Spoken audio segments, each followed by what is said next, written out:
Hello everyone, and welcome to a chat video about the regional and the Treasure Cup that happened in Melbourne over the weekend. So it was the end of EBO 3 format, where we have, OP14 plus EBO 3 and EBO 4. And the deck that I said I was going to take and that I've been practicing for pretty much the whole format was Purple Yellow Rosinante. And I honestly firmly now believe, after the Treasure Cup and the regional, that Rosinante is probably one of the best decks in format and potentially even contender for the best deck in format. He has a great matchup spread, and I was crashing out on him before the regional because I was just having a run of bad luck. Like, searches were whiffing, I wasn't seeing what I needed, it was feeling pretty bad. But also I was just like testing into friends who were playing like Blue Purple Sanji and Purple Doflamingo, who are like pretty bad matchups for Rosie, so I was just not having a great time overall. But yeah, I said I would play Rosie for the regional, but I ended up getting gaslit by myself and my friends, and I switched back to Moria for the regional.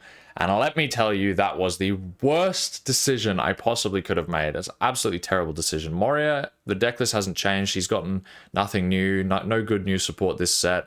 And he's only gotten more bad matchups with the emergence of Rosinante, Blue Yellow Nami, stuff like that. His matchup spread is just way worse than it was. And he hasn't gotten any stronger. He does get a lot stronger next set, but for now, I don't think Moria is the pick at all. But for some reason, I decided to take it to the regional. And I did start 4-1. I started 4-1 and I thought, wow, this Moria deck is fantastic. I love it. I can't believe I thought about playing Rosinante. And my only loss, I think, was to an ace who won the dice roll, went second, saw God Curve, and I didn't see a single thing to play in the late game. Like, I saw literally no top end going into the late game. So that was pretty rough. And that was my only loss. So I was feeling fine. I was like, that's fine, one loss. We can still make a top cut. It was 10 rounds, top 32 cut. And then I proceeded to lose 4 games in a row following the 4-1 start. I got absolutely packed up by a Rosinante, which is a tough matchup for Moria. I put him to 0 very early on. He gave me a lot of cards, and then he just stabilized because he kept all his blockers active. Perona to freeze the blockers does absolutely nothing because he just keeps them active. Buffs and heals, and there's not much you can do. So I ended up losing that matchup. I then paired into a yellow Luffy, which we all know is Moria's arguably his worst matchup. It's just as unplayable as ever. It was really bad. He was still running the 6-cost Burn Robin, and he burned me with Kid, even though they're running slightly different build now. Of course, they still have the burn cards there as an option. I played around him hovering 2-on for Flame Dragon King twice, and then when I finally swung, when he was tapped out, he triggered a body first life anyway. So that was a horrifically tilting game after an already unfortunate loss to Rosinante. I'm thinking about dropping at this point after being X3, but I'm like, nah, we can maybe squeak top 64, and it's worth playing out because that Boa card is crazy. I then pair into another Rosinante, and it just all falls apart after that. I'm incredibly tilted. I'm ready to drop. I said, fuck it, I'll play one more. Why not? We'll just play one more. I pair into Yellow Kid, and I lose against Yellow Kid. So it was just the worst possible showing. Mario was not the pick. Rosinante was definitely the pick. It's probably the worst I've ever done at a regional. So the Moria Fall from Grace has to be studied. But yes, anyway, so then in the Treasure Cup, I was just incredibly tilted. I was like, fuck it, I'll go back to Rosinante. I should have played Rosinante yesterday. And after looking at Top Cut, there was actually a few Rosinantes that made Top Cut. So I was like, damn, I should have stuck to my guns. Obviously, no Morias in Top Cut, but quite a few Rosinantes. It was the deck that I had the most practice on, so I definitely should have played it. And after Top Cut concluded, the Melbourne Regional Grand Finals was a Rosinante mirror. So that should tell you all you need to know about how good the deck is, and potentially how under-prepped people were for it. People did not expect as much as it was. There was actually quite a lot. So I played it for the Treasure Cup, and I lost my first round. I was like, oh my god, I'm so tilted. I've just lost my first round after the abysmal showing yesterday. It was a Blue Yellow Nami, which is a little bit of a tough matchup, but it's definitely winnable. Like, it's not awful. It's definitely winnable, but obviously he kind of saw perfect curve, took first from me after winning the dice roll, and I searched 5 times and didn't find a 6-drop until 10 Don. And then when I played it, he hit me with his 1-off Gravity Blade and the game was over. So that was extremely grim. But we won our second game. Third game, we played against another blue-yellow Nami. We were in the driver's seat of this game. We'd fully stabilized. We got the Virgo out, so we couldn't get Gravity Bladed. We saw a decent hand, but then he hit me with Nojiko to trigger the Virgo. So I saved the Virgo with his effect, and then Gravity Blade to bottom deck my 2 6-drops, and he grinded me out from there. So I lost against another blue-yellow Nami, and at this point I'm 1-2, incredibly tilted after the rough regional the day before. Genuinely thinking about dropping at 1-2 to start the day, because I was like, this is not it, bro. This is not it. Especially since the Treasure Cup prizing is heavily favored in like top heavy. The top 64 card isn't as good as the regional for sure, like not even close. But the top prizing is quite good. So at 1-2, I'm considering dropping, but I said, I'll play it out. We'll see how we go. I'll drop at X3. And then I proceeded to win the rest of my games for the day. So we won against, it was a Jinbei, like another blue-yellow Nami. There was an Ace. There was, there was all kinds of random decks. There was what else? A Roger. Importantly, Roger.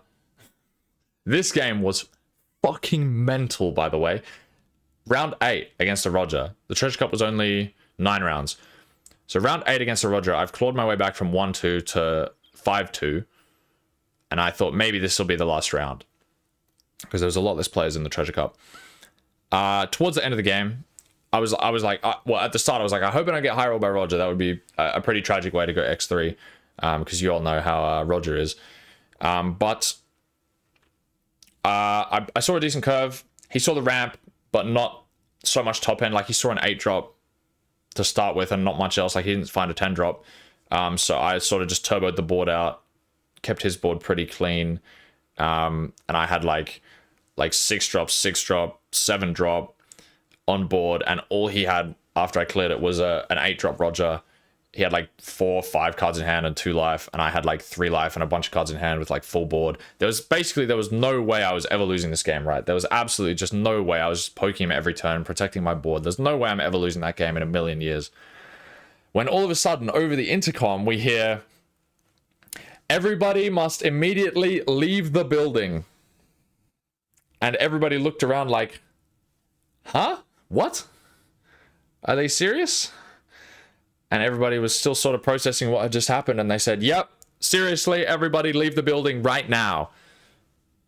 So we didn't even process it, and we assumed it was, a bomb threat or a fire or something. Something very serious had happened. So we said, well, what about the game? Like, do we leave our cards here? And then there's judges walking in between the tables saying, all right, everybody pack up and leave. Like, pack up now, leave, get out of the building. And we said, shit, all right. The guy next to me is like, I'm not leaving my cards here. This deck's worth a fortune. And I was like, fair enough, all right. And we scooped it up and like put all my cards back together, put it in the deck box. The second I put it away, like I literally scooped up, shuffled once, like mass shuffled once, got ready to put it in the deck box over the intercom. False alarm, guys. Don't worry about it. Keep playing your match. Oh my god. Oh my god. Oh my god. Oh my god. False alarm, keep playing. And everybody is just like collectively in the room was like, oh, what the hell, man? Like, what the hell? Because pretty much everyone obviously had packed up. And then about half the room, 100 people started going like, judge, come. What the fuck do we do? And then they came over the intercom and they said, if your game's finished, you get a 35-minute break. If you packed up, you're going to have to replay your match. And I was like, oh no. Oh no. I've just absolutely for sure won this game against the high roll deck. And now I have to replay it. So another chance for me to get high rolled by the high roll deck. So I was ready to lose there on the spot. Luckily, we managed to win again. So basically this fucking run ended up being, you know, when an X2 9-round tournament was basically X2 10-round tournament. And then we ended up winning the last round against an ace as well. So I clawed my way back with Rosie from 1 and 2 start, getting quite unlucky against 2 blue-yellow Namis, to basically an 8 and 2 finish. And we finished 38th. We got top 64. We got our GARP card. So it was an absolute struggle on day 2 for a top 64 finish, but it's better than nothing, and it was a lot better than day 1, where I definitely also should have played Rosie. So I'm here to say, Rosie, I'm sorry I failed you. I didn't believe in you. I should have trusted in you, and I should have played you for the regional, but that's okay. You know, we make mistakes, and it was a good story for day 2 as well. But yeah, I don't think I'll be playing Rosie anymore. Starting in OP15, obviously we are actually back tomorrow. We've been testing Brook. I'm currently trying to film a Brook video, and I've played about 20 matches, like recorded about 20 matches with Brook. Played more off stream, not off stream. Played more to test the deck, and then I've tried to record about 20 matches, and I kid you not, over those 20 games, either, like, I want to say a good 40% of them, maybe even 50%, I just get stomped. Like, it's not close. The Brook deck feels not great into some of the meta decks where I just get stomped, and then in the other half, even against meta decks where I'm like, okay, I've seen this, I've played this, this is going well, like we've searched this, trashed this is going well, I've commentated over about, 70% of the match so far, we're setting up for our lethal turn, and then my opponent just disconnects out of nowhere, like 70% of the way towards the end, because they're like, oh, I can't win, I'll just disconnect. Oh my god, it's actually doing my head in. I can't film any good Brook games. I'm trying my best, but like as soon as my opponent, for some reason, sees that they probably don't have a chance to win the game, they just disconnect. They don't even bother playing out the next couple turns. Like, maybe I can draw an out. Maybe I can play around this. Maybe my opponent doesn't have this. They just disconnect. So I'm struggling to film that video, but that will be coming soon after this one. Anyway, enough yapping. I'll show you the Rosinante Decklist that I took to the Treasure Cup. Top 64 finish at the Treasure Cup. It's pretty standard, but yeah, let's get into it. All right, here we have the list that I took. Obviously, we've got the 10 I Love You Rosinante Don. I'll actually put stuff upside down so you can see it properly. We've got our Rosie leader. Then we have got 4 copies of Law Searcher, 4 copies of Rosie Searcher, and 4 copies of Sugar Searcher. Mandatory. Need 12 searches. At no point should you consider running anything less than 12 searches. At one point, I was really pissed off because this card was whiffing constantly despite having like half the deck as targets. I almost considered taking it to 3. Don't take it to 3. Keep 12 searches. You want the consistency. You want to have, when you need a certain piece, more chances to find it, and you want to have 1-drop plays to minus the Don for your leader ability with. Next we have the laws. We have the 4-cost promo law. Obviously, first or second, you want to see this card on your second turn no matter what. Games will be a lot harder if you don't have this on your first turn, on your second turn, followed by this card, Rosinante and Law, one of the MVPs of the deck, for your third turn. The strength of this deck comes from being able to go first, play this on 3 Don, and then this on 5 Don. That is the main thing you want to look for no matter what. And if you have searches in your opening hand and you don't have pieces, I would mulligan, because it's way more important to find pieces than it is to find searches to hope to find the pieces, right? If you have one of the 2 pieces and a way to search the other one, I would consider keeping the hand, especially if it's 4-cost law, because it's obviously easier to find a play later in the game than it is earlier in the game. So like, let's say you have 4-cost law and then one of these 2 searches to search this, I would absolutely keep that hand. Especially if you have 2 searches. If you have 2 searches, that's a snap keep alongside this. The law is a little bit tricky because it doesn't search the Rosie law. I would consider keeping it if it was the other way around, right? So if you had the Rosie law and then 1 or 2 searches, one of these 2 to search the 4-drop law. Ideally, you want to see both, but it's just not going to happen every game, and you got to play through it to the best of your ability. So then we have got 7-drop law. I was originally running this at 4, obviously, and I decided to take it down to 3. There were a lot of games where I just drew way too many, And even at 3 copies, I sometimes draw too many. Because you're not playing it on curve, usually you're waiting until you have a couple Rosy Laws on the field before you start playing them. I think 3 feels fine. I think I saw one list running 2, and I think that is insane. And then most of the lists are running 4, but I feel like 3 is the perfect number. I wouldn't go up or down. I really enjoyed running 3. And then obviously 4 of the Heal Law. This card is absolutely cracked.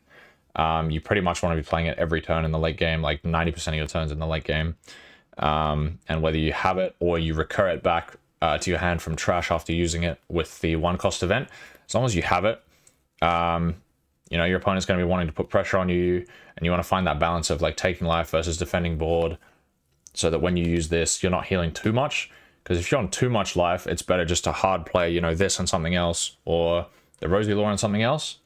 But, you know, if you're on 2 to 3 life or less, it's usually worth healing. And then finally we have 2 of the Rip Law. This card is absolutely devastating if you hit your opponent with it when they're on 7 or 8 cards. It's just such a good card, amazing to try and hit some of the value cards in your opponent's hand. You just want to keep track of how many cards they've got in hand constantly. Know when you can go for a Rip Law versus when you can't. You know, if they take life, can you go for a Rip Law? If they defend life, can you get more value out of a Rip Law? Like if they have 8 or 9 cards in hand, you want to poke them once or twice and then hit them with the Rip Law. It's just really versatile. It's really good, especially going second on your 8 on turn. You can just like hardcast Rip Law if they're on 7, and then play a Rosy Law, get a search, hover a Don, something like that. It's good going second. It's also good going second if on your 4 Don turn, they'll usually have 6 cards in hand, so you can poke with your leader. And if they want to take their first life, you can just hardcast the Rip Law and rip 2 cards out of their hand immediately. Usually I'll do that if I don't have Promo Law, but there are some decks where it's actually a better play than playing Promo Law. And then finally we have 2 Virgo. Searchable by Sugar, protects itself, and importantly, one of the best cards in the deck, Rosy Law from effects once per turn. Like main offender being Gravity Blade, you know, mainly blue decks. I saw a lot of top players that were playing Rosinante calling this card bait. I feel like that is an insane take. This card completely overperformed.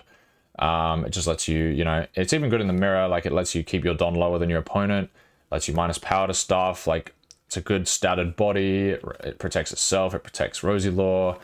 There was a game that I played at a winner box a while ago that I tweeted about that was against a Kuzan, which is like not a great matchup because obviously they have searchable Gravity Blade and stuff like that.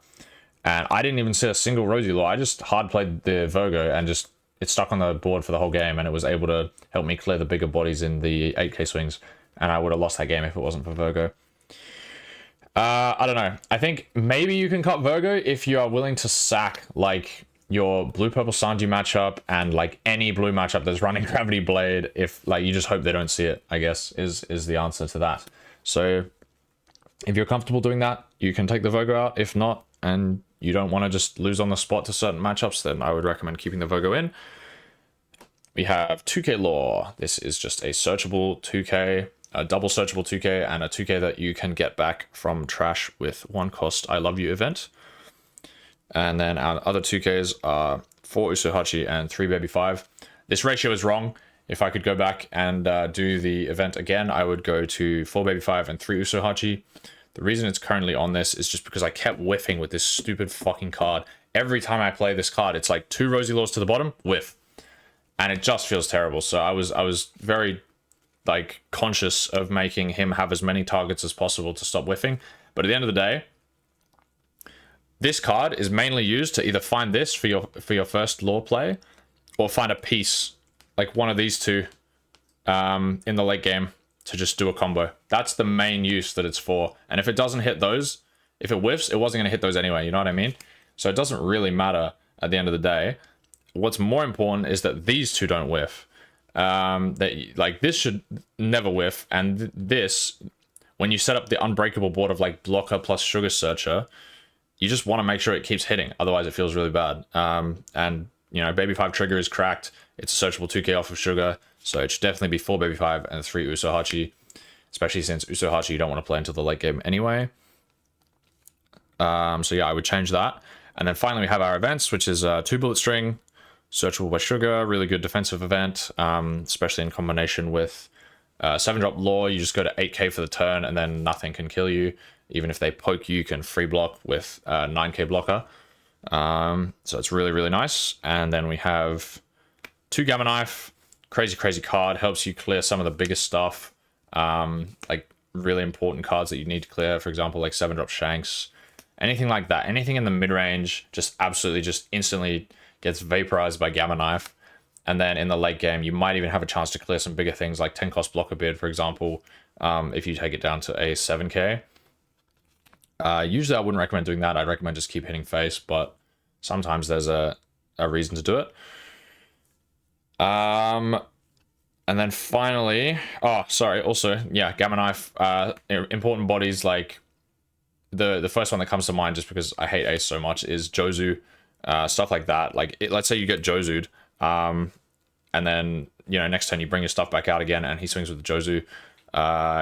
You can then Gamma Knife the Jozu, and all of a sudden your searchers, your little weenies that are on the board, are challenging the Jozu, and they'll just let it go every time. Other stuff, you know, at that 6 to 7k power point, will just die. So it's basically pay 2, clear a mid-range body for free, because you don't really care about the Don minus. So it's just cracked. It's just absolutely cracked. And then, you know, the slightly bigger bodies like 9 or 10, you just minus and clear it with leader or your regular swings. So it's great card. And then amazing event, I Love You, 2k counter and gets a lore back from trash when you have 2 life or less. So it's just super flexible. Usually your main targets that you're going to want to get back are either 2k lore for counter, 8k lore to make sure you have a heal play for next turn, or searcher lore if you already have like a heal play or something and you need to find like a 7-drop, or, you know, if you're desperate, a 4-drop to play off the 8-drop lore the following turn. And, you know, occasionally the game has gone on for long enough to where they've, you know, cleared 1 or 2 things off your board. Sometimes you'll find yourself getting a Rosie or a Rosie lore or a 7-drop lore back from the trash, but usually it's one of those 3. More often than not, it's one of these 2, the 2k lore or the 8-drop lore. So it's just super flexible. It's like Garp event on crack. So yeah, I think this deck is super fun. It's like rewards a good pilot. It's got a really good matchup spread for the next so like 5 days before OP15 comes out, and it gets a lot worse. So, you know, enjoy it while you can. Some other tech cards that you could include are like Slow Beam. Slow Beam is really good, especially like in a regional setting. If your opponent knows that you're running like, let's say, 1 Bullet String and 1 Slow Beam, they don't know which one to play around, because if they swing small, they get punished by Bullet String first, and if they swing small, they get punished by Slow Beam first, and if they swing big, they get punished by Bullet String. So it's either way, it's kind of rough for them. But yeah, this is a really fun, really strong deck, and I absolutely regret not playing it for the regional. And yeah, you know, key takeaway from this is just play what you find fun. I played Rosinante because I've always wanted to play him since he came out, and he was always kind of terrible until now. And I pivoted off him last minute, and I was immensely punished for it. Just stick to what you want. Stick to what you want to play. Stick to what you've practiced. Stick to what you find fun. And, you know, you'll be rewarded for it. All right, thanks everybody. Thanks for tuning into my semi-crash out, semi-happy, semi-decklist video. Hopefully I'll have that Brook video out sooner rather than later. If my opponents stop fucking disconnecting against me, that would be great. And yeah, all right, take it easy. See you later. Bye-bye.